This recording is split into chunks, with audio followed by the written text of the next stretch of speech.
Hello, hello, hello. Good morning, good afternoon, good evening, everyone, wherever you're watching this from, on whatever device you're watching this from.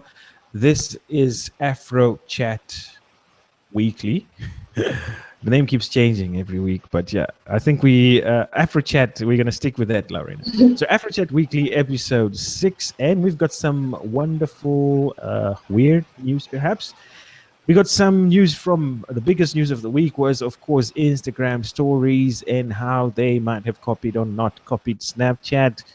That and more to come on this week's edition of Afrochat Weekly. Arena, good morning. Good morning. Yeah, as usual, of course, joining me is Laurina from her shoe library, as usual. Laurina is nominated fashion blogger of the year. So please go out and vote for her. I think she's sharing. We're gonna have to share the link in the show notes.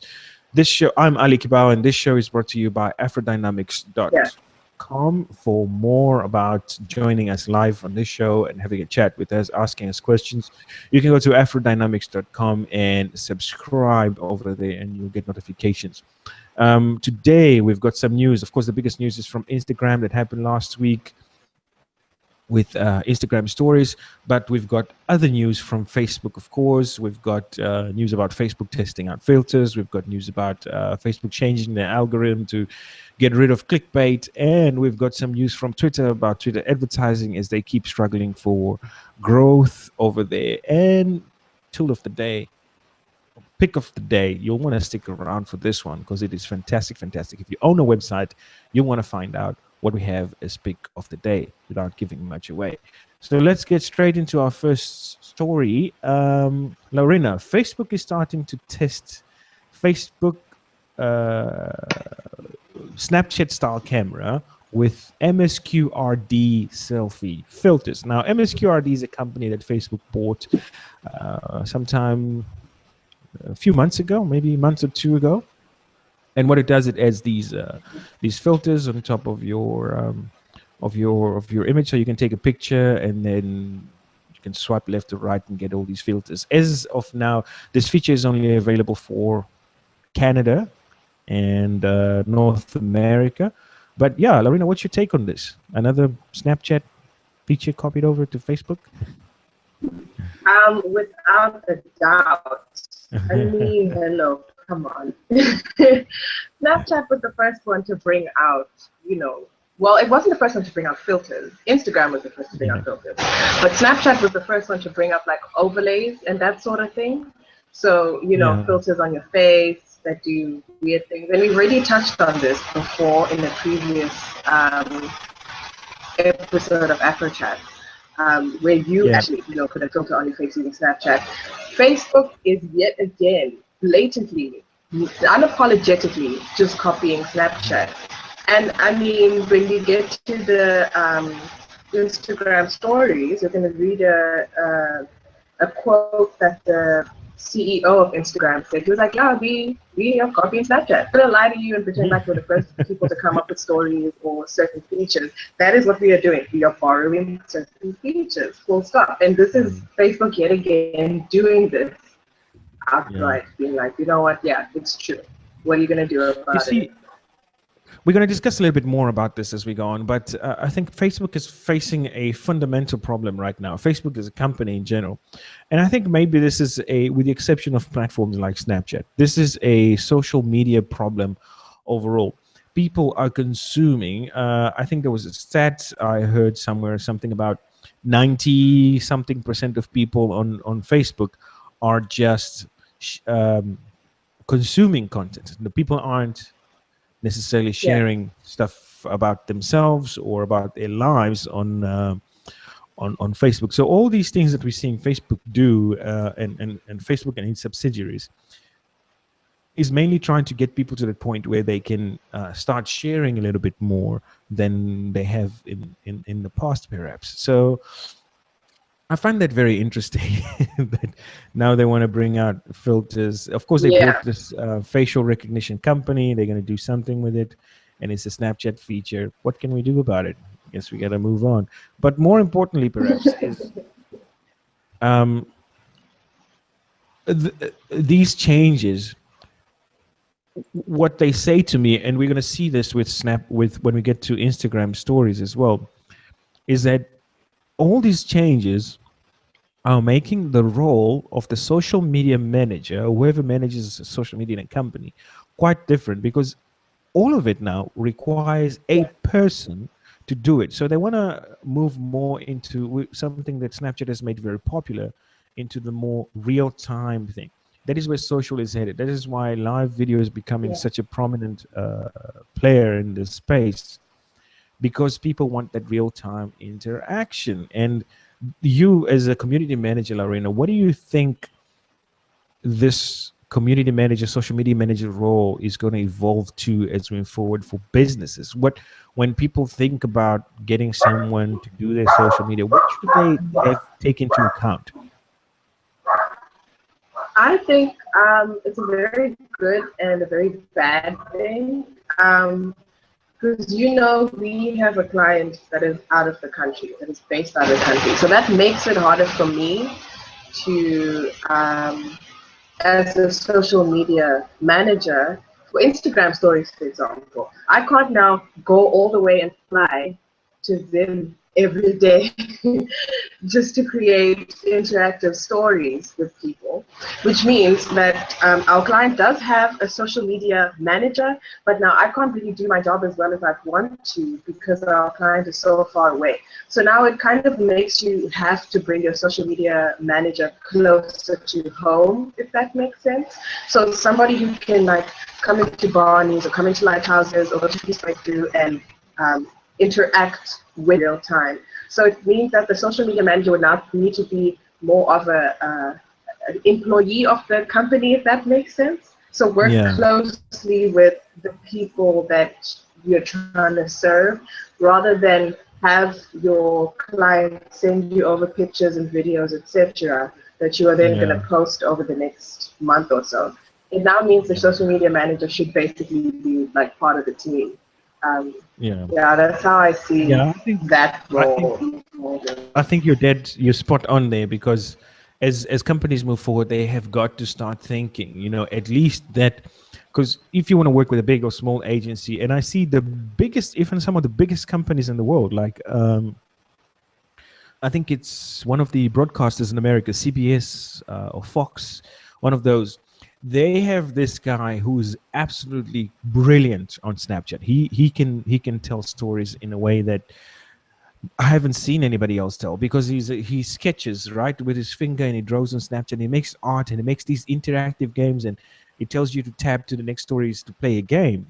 And they hired him, so he's not necessarily on premises, but they've hired him to do their Snapchat. So the biggest companies, instead of them going for biggest agency or whatever, they're getting these people who know what they're doing on the platform and do that. And then the smartest companies, the smarter companies, if I can call them that, like a lot of the food places in America that I follow on Snapchat, they have people that do this. Mr. Price Fashion does this as well. Spree does this as well. They have these youngsters who they give access to the company's account, and these people go out to skate parks, they shoot, they show photo shoots, they go to, and they add their own commentary, of course, because you take a picture or video, and then you have to write something on it, or you have to say something about it, add some commentary. So that person to person is coming back, and this is something I think it's good for Yeah, businesses, but it's the implementation that can get a bit tricky. But anyway, we'll talk a little bit more about that when we get to the Instagram, our main story yeah, of the day. For now, let's move on to the next story, and that is Facebook is changing its I love this headline from Wired magazine, and it says Facebook is changing its algorithm. You'll never guess what happens next.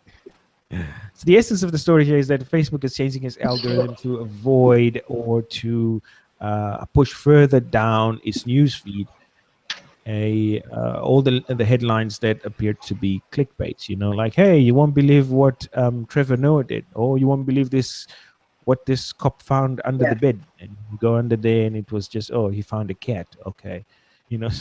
They're trying to clean up Facebook out of that, and this goes in line with them trying to improve the user experience. But Lorena, what say you about this? For the first time, I think since we started the show, like, I agree with Facebook. I'm on Facebook's side on this one.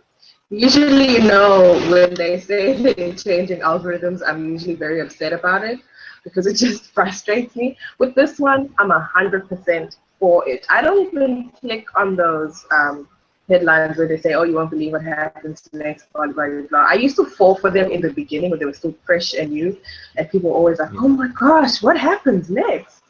But Yeah, now no, they're it's become just a annoying. Huh? waste of Like when space you on see my them, it's just like, newsfeed. oh my, what is It's this? just, yeah, it's.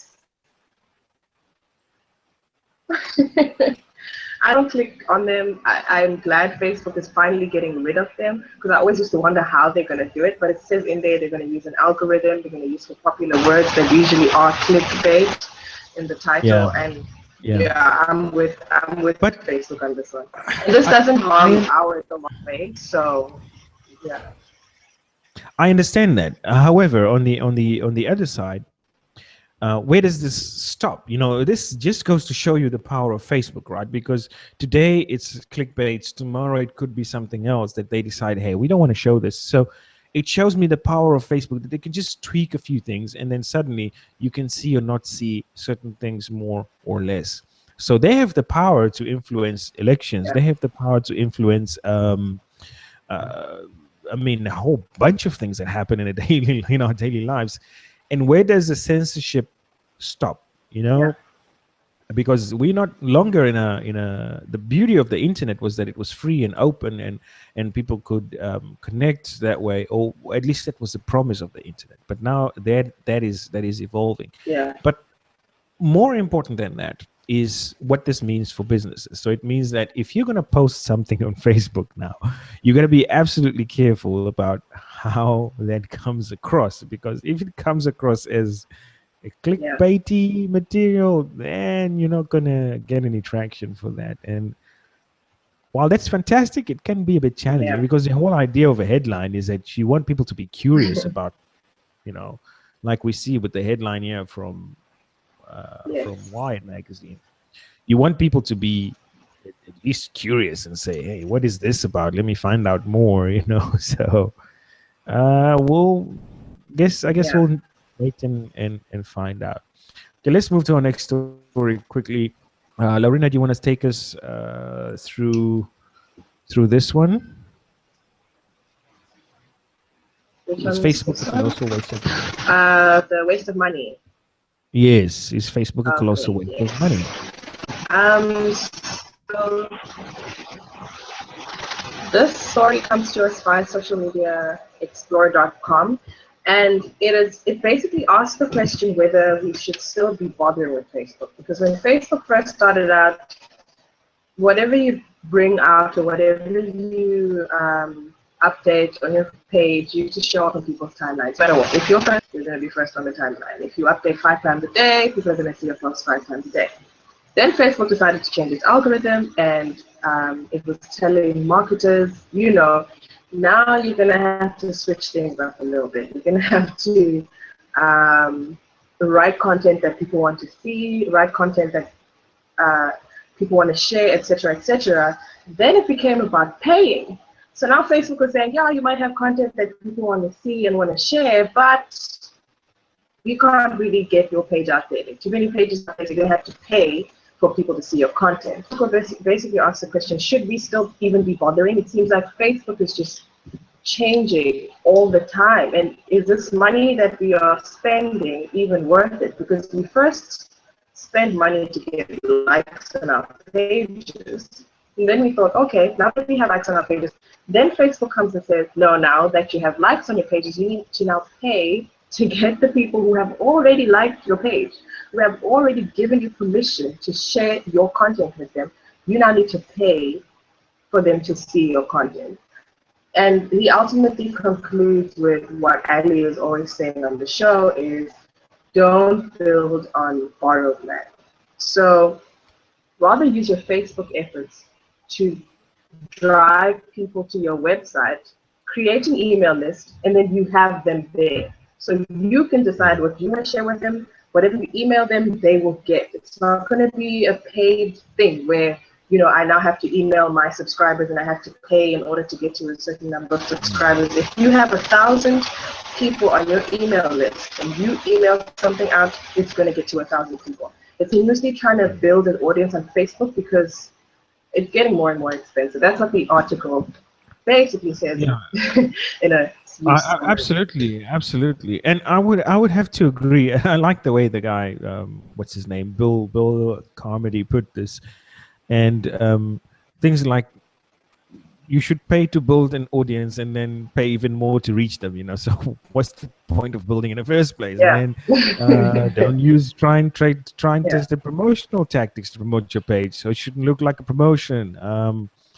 Instagram is now a platform, and it won't work with Yeah. anything else. It's a closed platform. It's really cumbersome, and Facebook is that for businesses, it's a necessary evil, you know, because if you're starting off on Facebook now, building on your audience is completely worthless to you. You might as well just use it as an Yeah. advertising platform, like you would go on a radio station, but a very well targeted radio station, which you can measure results. So I think that's that's how I see Facebook personally. That's how I prefer Yeah. to use Facebook, not as an engagement tool, not as an audience building tool, because there's no way you can build and maintain and engage an audience on Facebook because of all the rules they put in place. It's almost impossible to do that on Facebook. So that's number one. And then number two is for the other properties of Facebook.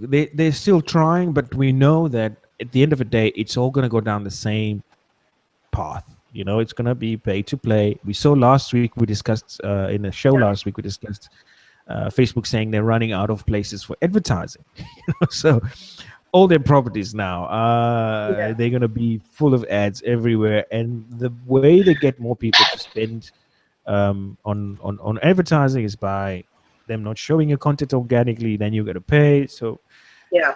at the end of the day, it goes back to the number one principle of any digital marketing effort is that, as you said, Lorena, don't build on rented land, and build your own audience. So we can use all these tools, but at the end of the day, we want people to come to a place we control, to a place where it's phone numbers, if it's emails, whatever it is, but you want them at a place where you control. If it's a forum that you've built yourself, whatever it is, you want them there in a place you can control. And email is not dead, people. Email is alive and well, and people are seeing a lot of success with email.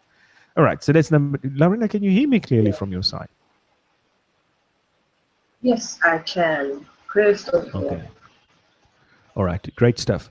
All right, let's go to our next story of the day. Facebook start testing driven.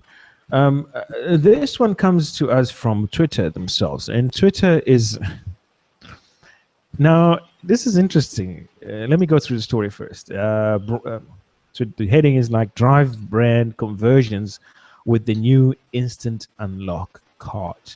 So what this is basically you'll be scrolling through your Twitter timeline, and then you will see an advert, and then in that advert it will be something like this over here.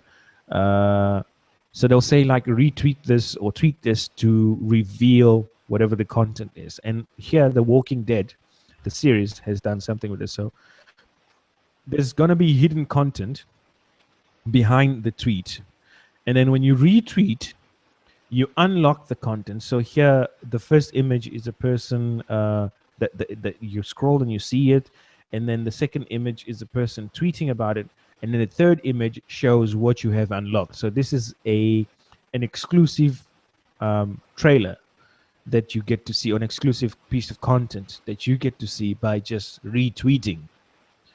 Isn't this Okay. clickbait?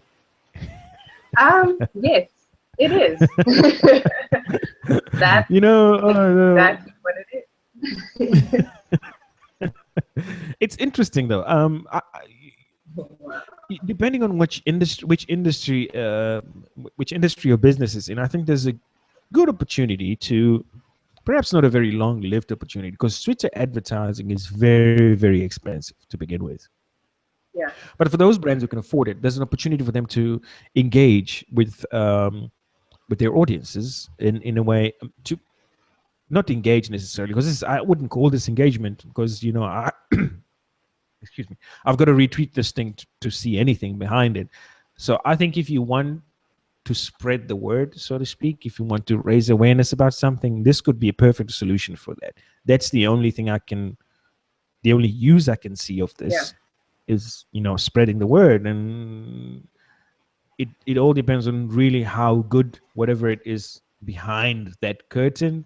But I feel like usually marketers have a way of ruining these things, and it never really works out because people put garbage, right? So after the first 5 times you've shared and seen that Yeah. it was nonsense, it wasn't worth even your share, you, you sort of give up on them. You're like, I did this because here's the thing: when I retweet it, my followers are gonna get it, and then they're gonna see, oh, okay, Ali shared this thing. Let me see Yeah. what it's about.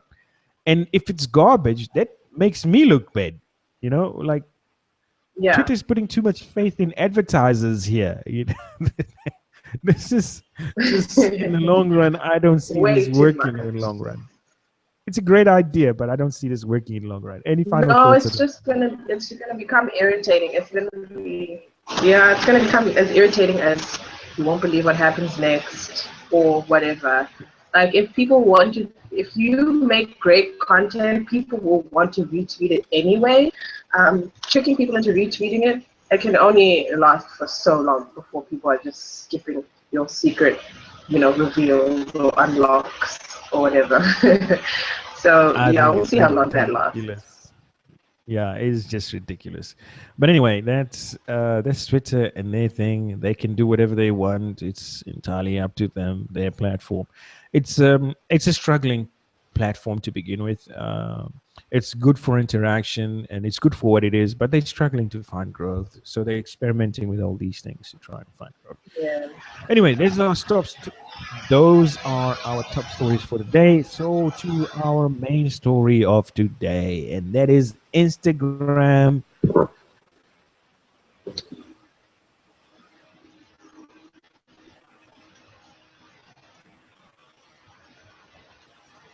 Hello? Hello? Ali? Insta story. Hello? Ali?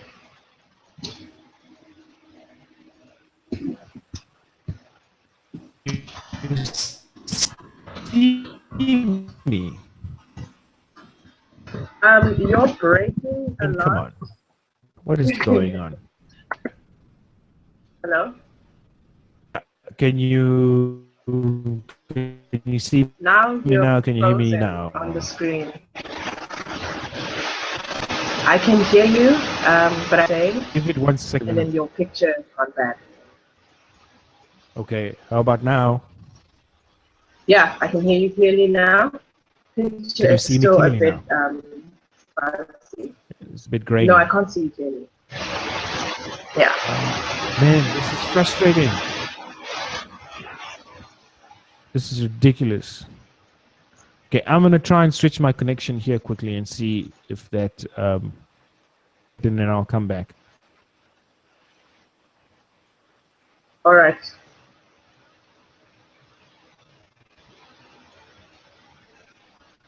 Am I back? Am I back? Yes, you are. Okay. And the picture is Yes. there. Everything is good. Picture is there, but it's still very, very grainy. It's very But the weak. sound is fine. Let's give it a second and see if it's gonna come right. Is it getting better? All right. Is it The getting better picture, by? yes. There you go. Okay, Yeah. cool. All right, folks, this is a live show through the internet, and internet does its things. However it is. As I was saying, Instagram last week, this was August 2nd, so this was exactly 7 days ago. Instagram introduced Instagram Stories, and they had a nice video showing what Instagram Stories is about. So I'll play that. It's just a very short clip. I don't know why this seems out of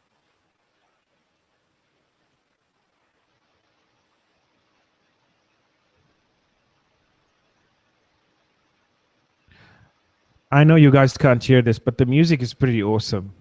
It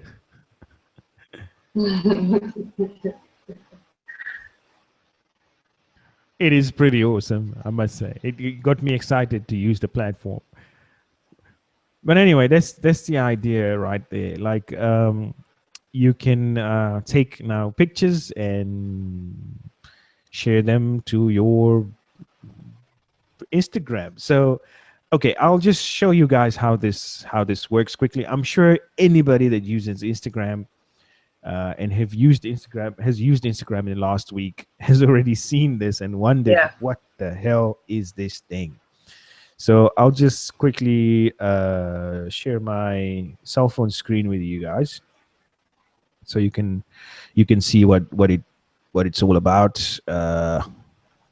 Okay, there we go. So I don't know how. I'm just gonna pull this over here, minimize that, so you can clearly see. Can you see my cell phone now? Yes. Okay, cool. Okay, so this is what it's about. Okay, so now if we go into Instagram right there, now right on top here we see these little circles, and those are basically Instagram stories. Now, what it is people can take. Now, before I show you what they look like, let me show you how they work. So this is how they work. If I tap on this little plus icon here on the top left of my screen, just like that, it'll bring up my camera, and this is where I am. So I'm going really meta here, and this is the front facing camera. I can take, if I tap once, I take a picture like that. That's a picture right there. Or and I can cancel that, and I can do it again. If I hold just like this, not enough space, of course it's an iPhone, never has enough space. But if I hold, I would be able to then create a video. And then on top of that video, just like any image that I take here, on top of it, I have these options here. So on the top right, there's this little A alphabet. If I tap on that, I get space to put text. This is a test. I can see that there. And then I can put it under here or wherever I want. I can resize it. So I'm just using my two thumbs to resize the text up and down. And on the bottom right, I can say, if I tap here, I can save this to my camera. And then if I tap on the tick in the middle of my screen, this will share this story to my Instagram stories. And then of course you have that little pen with all these options. You can do all the drawings, you can do some neon colors, and you can pick your color and do all this fun stuff. So that's basically what Instagram stories is. Now, what this means is that after you've shared your story, and if you are in this section here on sharing stories, if you pull down, you can see images that you've taken in the last 24 hours. And I think this is pretty cool because you can get a little bit creative, right? So it gets rid of that whole idea of doing this real time. So you can see right here is the photo that I just took and saved in my camera roll just now. And people can get creative with this. Here's a photo that I took on Snapchat, and I put it in here. And you can add some filters. They're not the best filters, but still you can add some filters. But that's the essence of it, from creating. And then from using it, you just see the stories. I still don't know how they decide whose stories show up, if it's an algorithm or if they just show you the first story. But you tap on any story, and then you can see that person's story. So this is Subi Zimmerman. She's an Instagram expert. Oh, my phone is gone. But that's the essence of stories. Now, for the real question, what does this mean for Snapchat? And what does this mean? Or maybe let me put this the other way around. What does this mean for business? And what does this mean for Snapchat? Because I know Snapchat never really caught on, at least not in South Africa. But what does this mean? What, in your opinion, Marina, what does this mean for businesses? Let's start there first. Well, like I mentioned before, I forgot which story we were talking about, but it was today. When I was saying to you that social media managers are going to need to be more interactive, it just means businesses are also, even if you don't have a social media manager, you're just going to need to be more creative when it comes to sharing stories. And just I feel like for now, because we don't really know where it's going and how it's gonna work out, just share as much as you can. Whether it means if you're a bakery, you share your behind the scenes of how the dough is made. If you're a gym, you just share how to do crunches or how to use certain gym equipment. I just feel like for businesses, it's an opportunity for you to get even closer to your audience. We've had Facebook Live now. I hope you guys have been using it because it's brilliant. And now we have Instagram Stories. And the advantage of Instagram Stories, like I was saying to Ali when it came out, is you don't have to build a separate audience. So the Instagram audience you have, that is yours to put stories out to. And I feel like some of us were a bit reluctant to use Snapchat Stories because we had to build a brand new audience. You couldn't just like import your audience from Facebook or import it from Instagram and start sharing your stories. Snapchat was slow growth because people didn't know or understand or really want to follow. It seemed more like a personal thing. With Instagram stories, I feel like it's more broad. You already have an audience. Go out there and see how people react to your stories. I think it's a very good thing for Instagram and Facebook, but for Snapchat, yeah, I don't know. Hey, it looks like it's gonna go from It, here. it's really you bring up some very good points, and those of us who've been using Snapchat, we know how difficult it was to even discover. So even if you knew who you wanted to follow on Snapchat, it was always a challenge to find them Yep. because you had to figure out what their username was, and even celebrities, it was difficult to find them. I had to go like in Google and say, "Hey, what's Novak Djokovic's Snapchat handle?" And then someone would have shared it randomly out there, and then I can follow Novak Djokovic. Yeah. So imagine how that's Novak Djokovic, that's the number one male tennis player in the world, and you have difficulties finding them. Imagine how difficult that would be for people to find your business. So that was a big challenge for Snapchat. So building an audience, building an audience because finding people was difficult. But I think that was part of the success of Snapchat, right? Because people could, the people who were using it, which is mainly the younger people, teenagers to early 20s, millennials, if you can call them that, and the Gen Z or whatever they call them these days. Those guys went there because partly it was complicated for the older people to use. Number one, so they felt like this is Yeah. their place. And number two, you couldn't just find them. So they had a place where their moms and dads and grannies weren't, which is why they aren't on Facebook and Instagram. Now, as far as the two platforms are concerned, Instagram and Snapchat, I strongly believe that they have a very different kind of pull. So I don't see teenagers flocking to, I don't see a momentum swing to say people will leave Snapchat. There's some people like myself who's always been on Yeah. Instagram.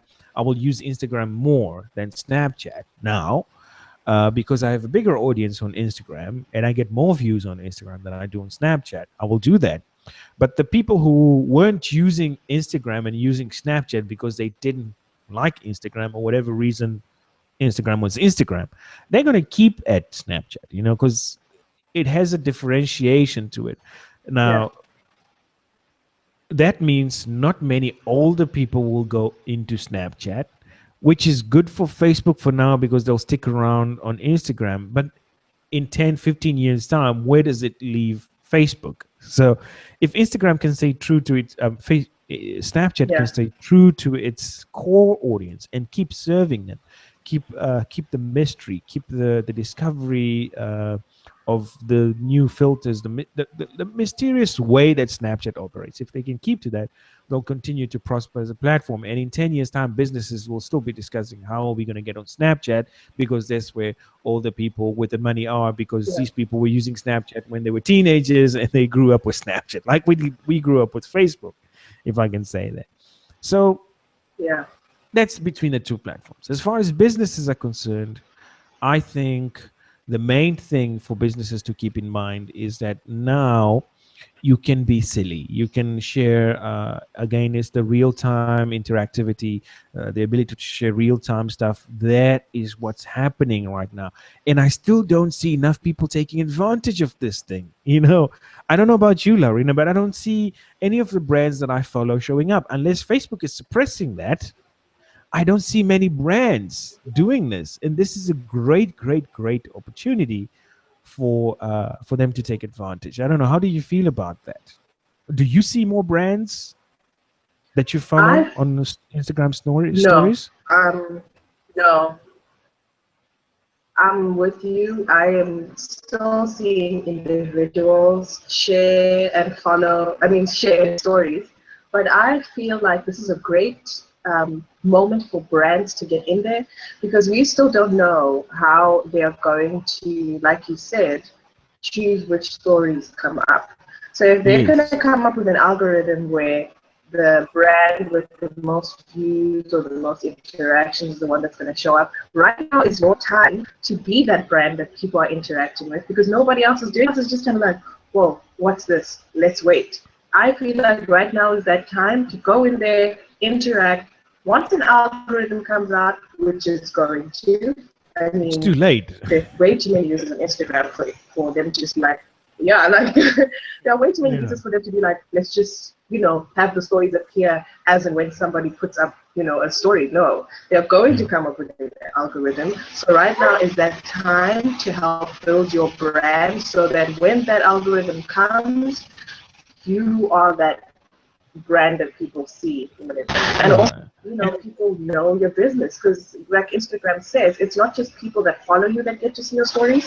If your profile is public, anybody gets to see your story. So that's also good for getting to reach out to more people than you are already reaching. So yeah, I think and again, you're spot on, in my opinion as well, with establishing yourself now and uh, starting to post content, starting to allow people. Because right now, I have, as you've seen, I only see 5 people that have shared stories. So, and I check into Instagram more than ever, and I see the same people sharing their stories, and I don't see more. Again, the challenge for Facebook, like I said earlier, is that people aren't Facebook and Instagram. Not enough people are sharing content. A lot of are creating content. A lot of people are consuming it. A lot of people are resharing, but they're not creating their own content, and that's what Facebook needs, wants people to do more of, but it's not yeah, happening. So right now, because Facebook wants you to do that, this is why if you do a live video, it gets bumped up on the news feed and more people see it than if you do a regular post or a regular video upload. They want people to create more content. They want people to use these instant videos, instant yeah, the live videos, the instant stories.